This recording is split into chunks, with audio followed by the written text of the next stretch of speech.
नमस्कार, मैं संजीव कुमार आज सांख्य दर्शन का अंतिम भाग 7 प्रस्तुत कर रहा हूँ। सांख्य दर्शन की ज्ञान मीमांसा। यहाँ ज्ञान के लिए प्रमा शब्द का प्रयोग किया गया है। प्रत्येक प्रमा के 3 घटक होते हैं: ज्ञाता पुरुष, ज्ञात विषय और ज्ञान की प्रक्रिया। ज्ञान पुरुष अर्थात आत्मा में बुद्धि के सहयोग से उत्पन्न होता है। वस्तुतः प्रमा बुद्धि का व्यापार है और इसका साक्षी पुरुष है। पुरुष द्वारा प्रकाशित बुद्धि ही ज्ञाता है। पुरुष के साहचर्य के कारण जड़ बुद्धि चेतन तथा निष्क्रिय पुरुष सक्रिय प्रतीत होता है। पुरुष विषयाकार बुद्धि में प्रतिबिंबित होकर बुद्धि के रूपांतर का अर्थात विषयाकार बुद्धि का अनुकरण करता है। उसका यही अनुकरण ज्ञान या प्रमा है, जो यथार्थ असंदिग्ध एवं अनधिगत होता है। उल्लेखनीय है कि वचस्पति मिश्र के अनुसार ज्ञान बुद्धि का व्यापार है, किंतु विज्ञान भिक्षु के अनुसार ज्ञान का अधिष्ठान पुरुष है, बुद्धि नहीं। सांख्य दर्शन में प्रमा की उपलब्धि के लिए 3 प्रमाणों को स्वीकार किया गया है: प्रत्यक्ष, अनुमान और शब्द। प्रत्यक्ष ज्ञान में विषय का संपर्क इंद्रियों से न होकर बुद्धि से होता है। इंद्रियां तो मात्र द्वार रूप हैं। अंतःकरण अर्थात मन, बुद्धि, अहंकार इंद्रियों के द्वार से निकलकर विषयों का ज्ञान प्राप्त करता है। अनुमान लगभग न्याय वैशेषिक दर्शन के समान है। शब्द अपने पदार्थ से वैसे ही संबंधित है जैसे चिन्ह अपने चिन्हित वस्तु के साथ संबंधित होता है। सांख्य दर्शन में शब्द के 2 भेद किए जाते हैं: लौकिक और वैदिक।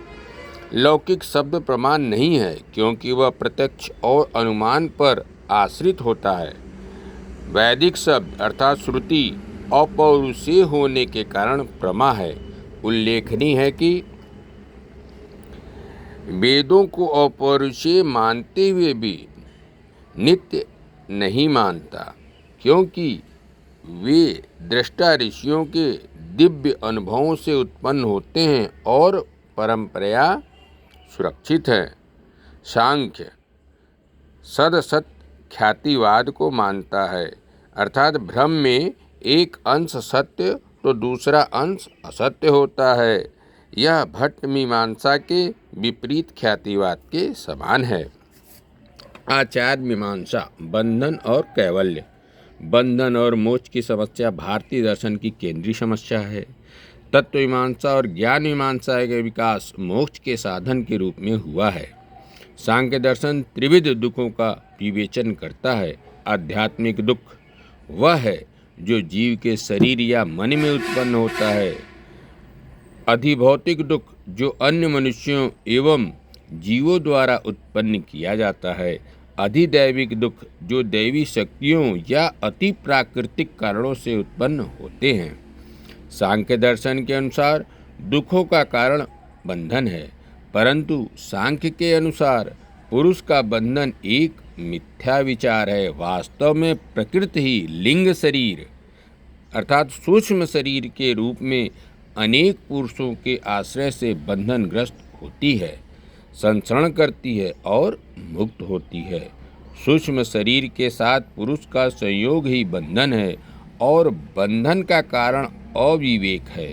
पुरुष अविवेक अर्थात भेद ज्ञान के अभाव के कारण अनात्म वस्तुओं से तदात्म स्थापित करके अपने वास्तविक स्वरूप को भूल जाता है और अनात्म अर्थात मन, बुद्धि, अहंकार अपने को मानता है। सांख्य दर्शन के अनुसार कैवल्य 3 प्रकार के दुखों की आत्यंतिक निवृत्ति है। आत्यंतिको दुःखत्रयभावः कैवल्यम।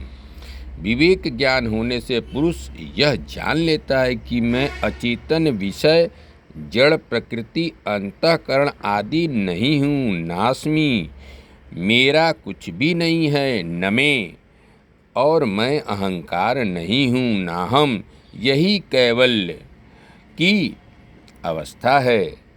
उल्लेखनीय है कि कैवल्य सुख दुख रहित अवस्था के साथ ज्ञान शून्य अवस्था भी है, क्योंकि इस अवस्था में ज्ञान के साधनों बुद्धि आदि से उसका संयोग नहीं होता।